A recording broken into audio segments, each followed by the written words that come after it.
Hoy es Jueves Santo y coincide con el calendario que también es 2 de abril. Y el 2 de abril para los argentinos es una fecha muy señalada, es muy importante, porque se recuerda la recuperación de las Islas Malvinas, que habían sido usurpadas por los ingleses en 1833. Había habido algún intento anterior que fue repelido por las autoridades del virreinato. Y este hecho es para analizar desde varios enfoques, por supuesto desde el punto de vista histórico, desde el punto de vista jurídico, desde el punto de vista del derecho internacional y también desde el punto de vista teológico, porque el ejército que vino a invadir las Islas Malvinas en 1982 y recuperarlas, entre comillas, para su patrimonio, era un ejército anglosajón de raíz protestante y con otro tipo de lecturas también que van un poco más allá de la cáscara, ¿no? De lo que se ve. La cuestión es que en ese teatro de operaciones había tropas católicas, las argentinas, y tropas anglosajonas de raíz protestante y masónicas. Esas dos fuerzas estaban en combate. Por eso también hay que hacer una lectura teológica de la Guerra de las Malvinas. Pero como este hecho tuvo lugar en 1982 y yo tenía 9 años, estaba cursando la primaria,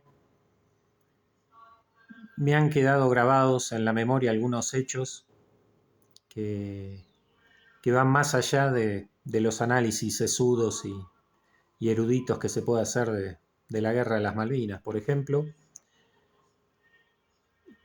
en aquella mente infantil de 9 años, uno pensaba que la guerra se iba a ganar, porque teníamos razón, porque nos asistía el derecho y porque éramos argentinos. Y los argentinos nunca habíamos perdido una batalla, incluso contra ese mismo enemigo, en 1806 y en 1807. En 1806, tropas británicas invaden el puerto de Buenos Aires, logran conquistar el puerto de Buenos Aires y después son expulsados. Al año siguiente, 1807, vienen con una fuerza superior y ahí ni siquiera pueden llegar a tomar Buenos Aires, ¿no? Son repelidos. Y eso estaba en la memoria de los argentinos. Y una de las consecuencias más graves, según mi humilde parecer, es que Argentina, como consecuencia de esa guerra, perdió el orgullo que teníamos como nación, además de perder también el sentido histórico que tenía Argentina como pueblo. Como diría el gran José Antonio, la unidad de destino en lo universal.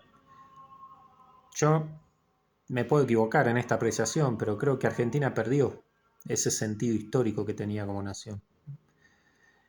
Y lamentablemente eso sí se puede ver que es objetivo.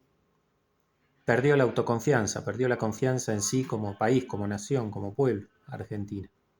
Y no creo que eso se pueda negar.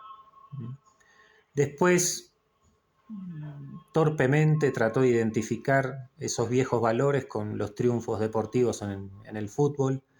Me acuerdo del Mundial 86, que la gente salía con la banderita como antes, como las imágenes que yo tenía en la memoria de cuando era un infante, en la década de los 70. Pero Argentina, desgraciadamente, después de la derrota de Malvinas, se transformó en una caricatura de nación. Y esta es una apreciación subjetiva. Yo no sé si tengo razón o no, pero es lo que yo viví. Por otra parte, andando el tiempo, yo nunca pude llegar a explicarme la derrota de las Malvinas desde el punto de vista militar, estrictamente militar. Si teníamos todas las ventajas estratégicas, las ventajas tácticas, con una fuerza que tuvo que viajar 13.000 kilómetros, ¿cómo puede ser que se pierda desde el punto de vista militar? Con los 10.000 soldados que fueron desplazados a las islas, argentinos. ¿Cómo pudo haber tantos problemas de preparación?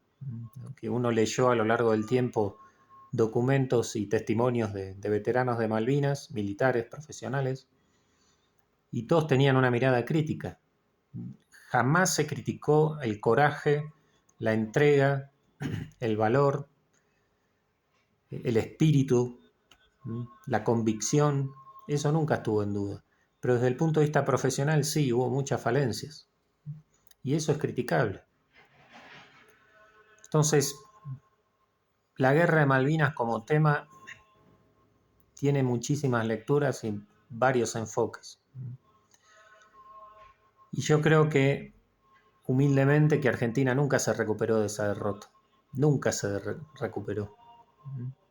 Y se transformó en una caricatura, como decía antes, y tiene un atisbo de ese viejo orgullo en los triunfos mundialistas del equipo de fútbol, de la selección de fútbol. Me acuerdo, yo estaba en la Patagonia en 2022 y además de verlo por televisión, las expresiones de júbilo que había en las calles en el pequeño pueblo de Lago Puelo, donde yo vivía, y realmente sentí una especie de vergüenza.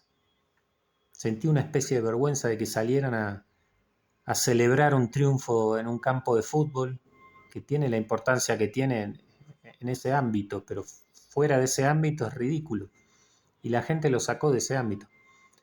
Y la euforia, las banderas argentinas y la gente abrazándose por la calle, me parecía todo patético. Y las imágenes de Buenos Aires, esos millones que salieron a la calle alborotados, una cosa inconcebible. Inconcebible. ¿Por qué no tienen ese orgullo para defender su patria? Pensaba yo. Salen a agitar la banderita celeste y blanca con un partido de fútbol que le importa a la gente que está en el mundo del fútbol y poco más. Y sin embargo se dejan derrotar todos los días por los gobiernos traidores que tienen en Argentina, la sucesión de gobiernos traidores de 1983 a la fecha, de la incidencia del poder internacional del dinero, que hace lo que quiere en el país, la entrega de tierras, la entrega de soberanía, los gobiernos de izquierda socialistas que tuvo, que todavía tienen en la provincia de Buenos Aires, en la provincia de Formosa, por ejemplo, que destruyen al país, destruyen el ser nacional. Y eso no lo salen a defender. Salen a festejar y a celebrar un partidito de fútbol y cuando les roban la patria no salen a defenderla.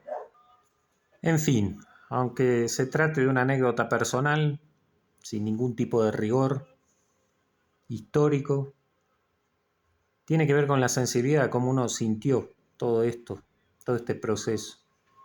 Y yo recuerdo los simulacros que se hacían en la escuela primaria a la que iba del barrio, en el Gran Buenos Aires, los simulacros de bombardeo, porque se hablaba de que los ingleses iban a bombardear Buenos Aires, entonces a los chicos se nos hacía entrenar operativos de supuestos bombardeos, que cómo teníamos que actuar, escondernos abajo de los pupitres, o un alumno designado, que en este caso en mi aula era yo, teníamos que bajar a buscar una caja que tenía mantas para cubrirnos con esas mantas si caía mampostería, ¿no? Bueno, esas cosas. Y todos los días, lo que duró el conflicto, siempre había palabras, teníamos unas palabras, generalmente por parte de la directora, hacia los soldados de Malvinas. Entonces, yo recuerdo estar parado en el patio, abajo de la lluvia, con el frío, y pensando en los soldados de Malvinas, que para mí eran héroes, para esa mente infantil, que estaban ahí defendiendo la patria, defendiendo la bandera, defendiendo la soberanía, el territorio. Y cuando llegó el momento de la derrota, uno como infante no lo podía procesar. Y después como adulto, como estudioso de la historia, fue todavía peor, fue todavía más complicado procesar todo esto. Entonces, no quiero caer en un análisis profundo de este tema, porque primero que no estoy calificado, y segundo que yo creo que ya no corresponde, porque la derrota está ahí. Y lo único que puede Lo único que puede arrancar del corazón esta sensación horrible que uno lleva en el corazón desde hace 30 años, 40 años, es que se recuperen las Malvinas, que las Fuerzas Armadas Argentinas vuelvan a las islas y las retomen y las vuelvan a incorporar justamente al territorio nacional, y los ingleses sean derrotados y expulsados de las Islas Malvinas. Los que se quieran quedar no hay ningún inconveniente, ¿no? Los que tengan sus propiedades ahí, su actividad, su arraigo, eso es respetable, ¿no?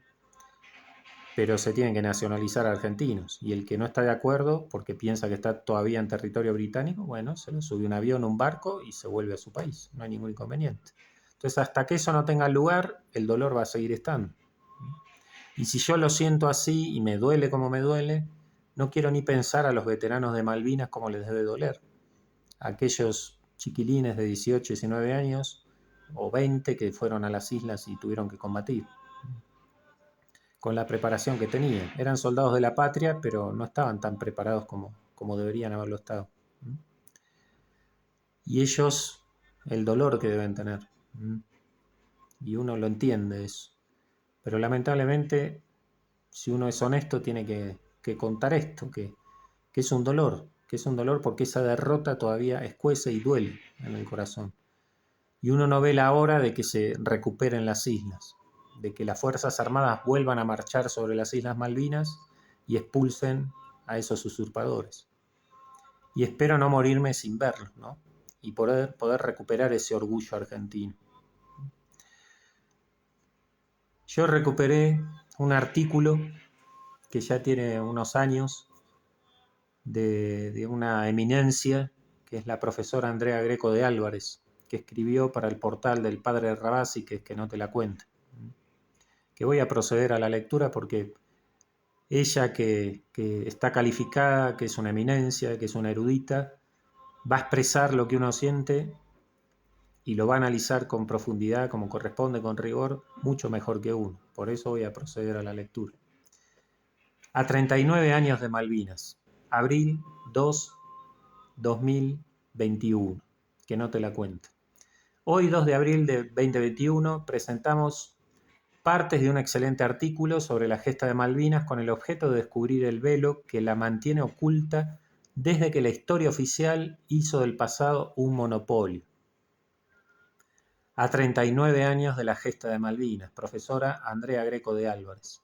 Hace 39 años, por medio del operativo Rosario, puesto bajo la protección de Nuestra Señora del Rosario, la Argentina, el 2 de abril de 1982, recuperaba aquel territorio de las Islas Malvinas usurpadas por Gran Bretaña 149 años antes.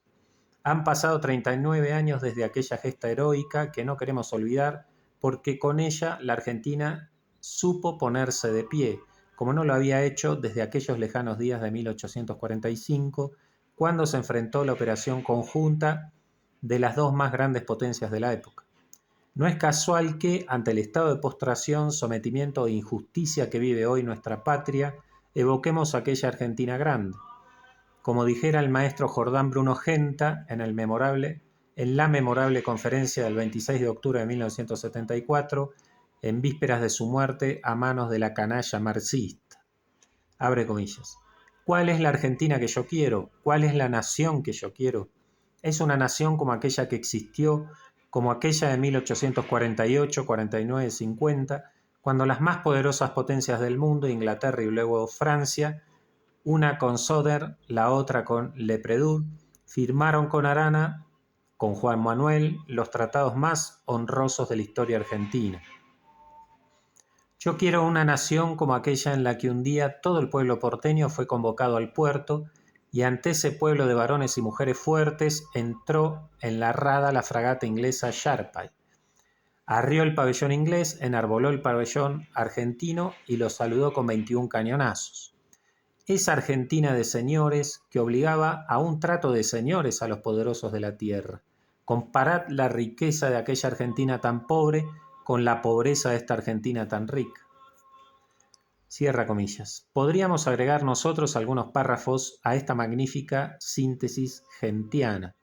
¿Cuál es la Argentina que yo quiero? es una nación como aquella que ya existió, como aquella de 1982, cuando las más poderosas potencias del mundo, Inglaterra y Estados Unidos, se unieron en contra del intento viril de los más nobles de nuestros compatriotas que ofrendaron sus vidas, sus esfuerzos y sus sueños por la reconquista de la hermanita perdida, por la recuperación de aquel retazo del suelo patrio. Y lo hicieron conscientes de la directa proporción entre la indispensable integralidad del territorio para obtener la auténtica soberanía nacional. Yo también quiero aquella Argentina.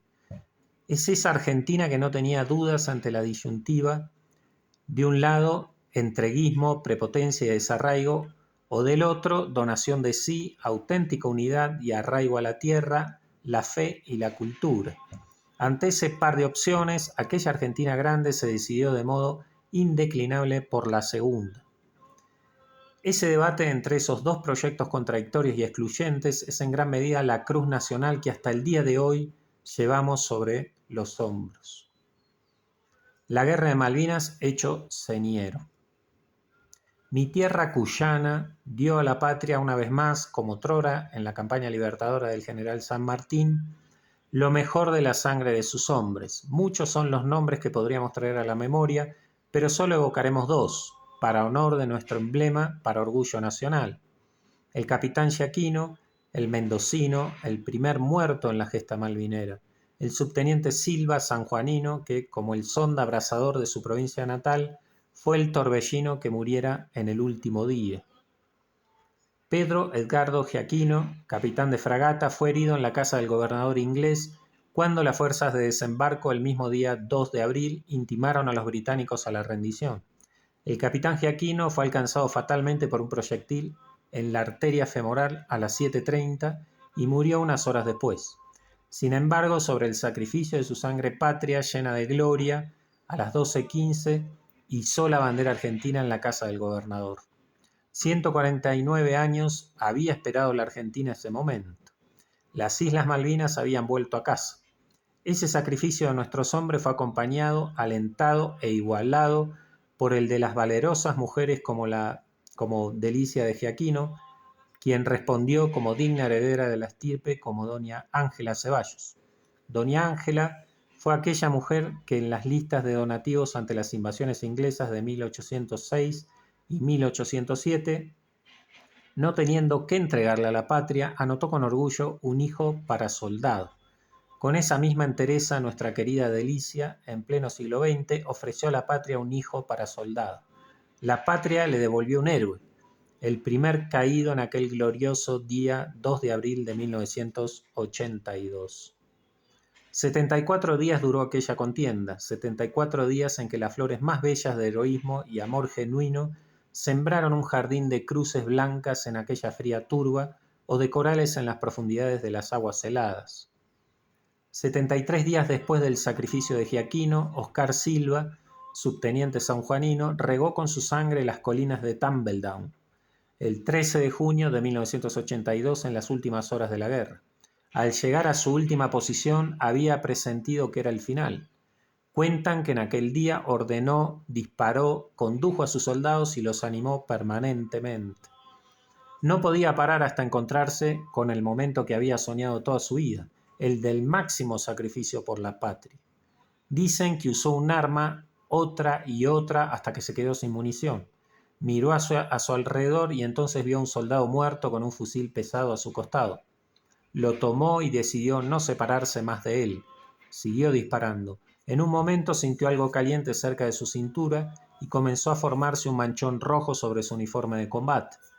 Luego lo mismo, pero cerca de su hombro. Tocó su sangre y se aferró aún más a su arma. En su entorno los soldados fueron muriendo uno a uno.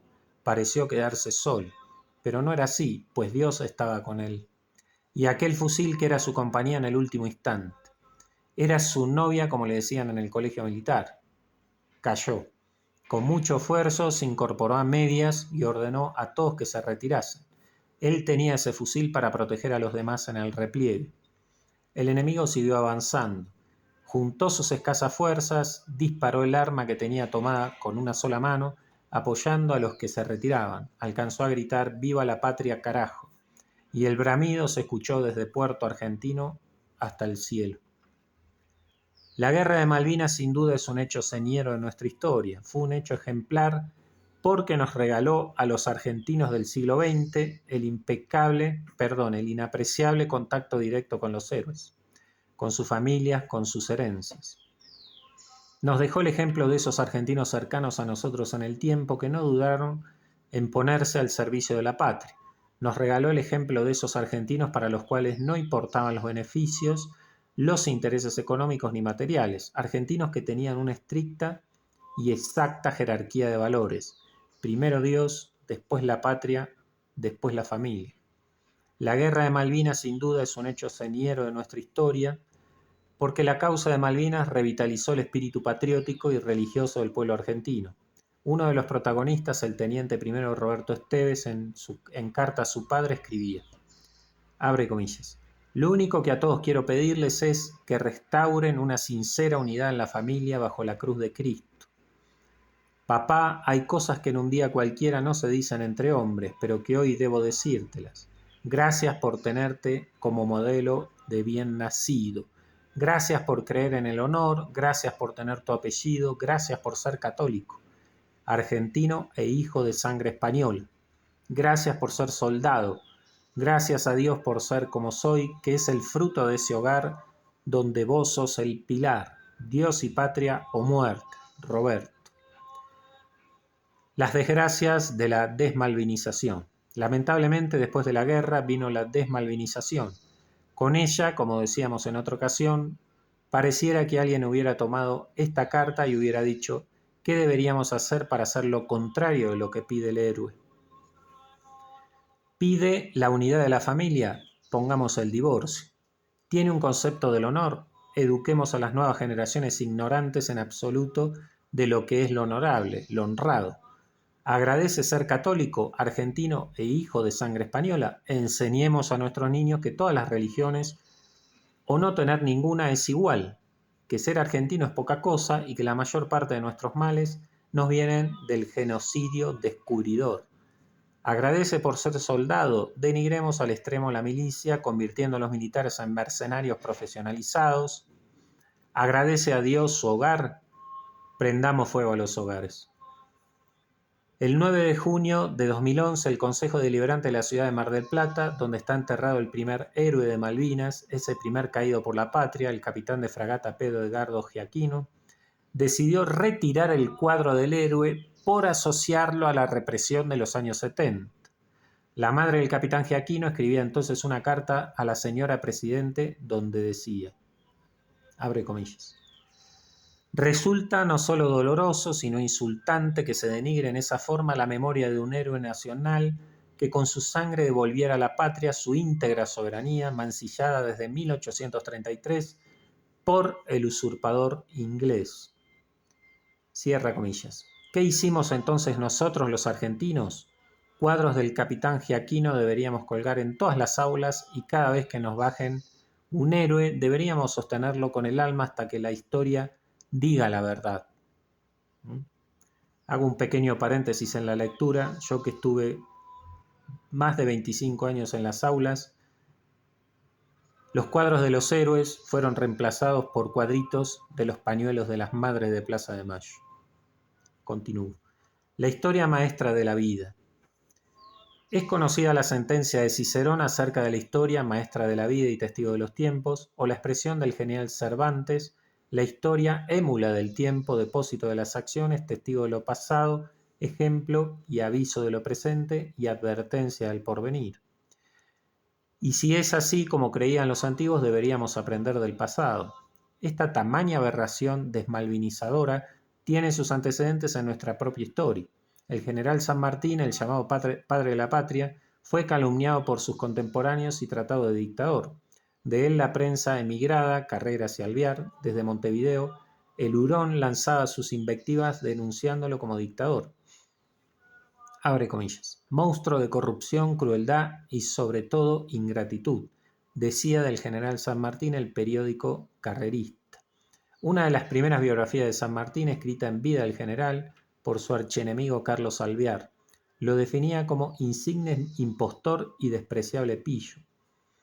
Para no privarse de nada, Alvear ilustraba sus infamias con dibujos donde representaba a San Martín como un burro coronado, todo ensangrentado, con un cuchillo en la mano, montando sobre un asno con cara de O'Higgins. La historia dijo después la verdad.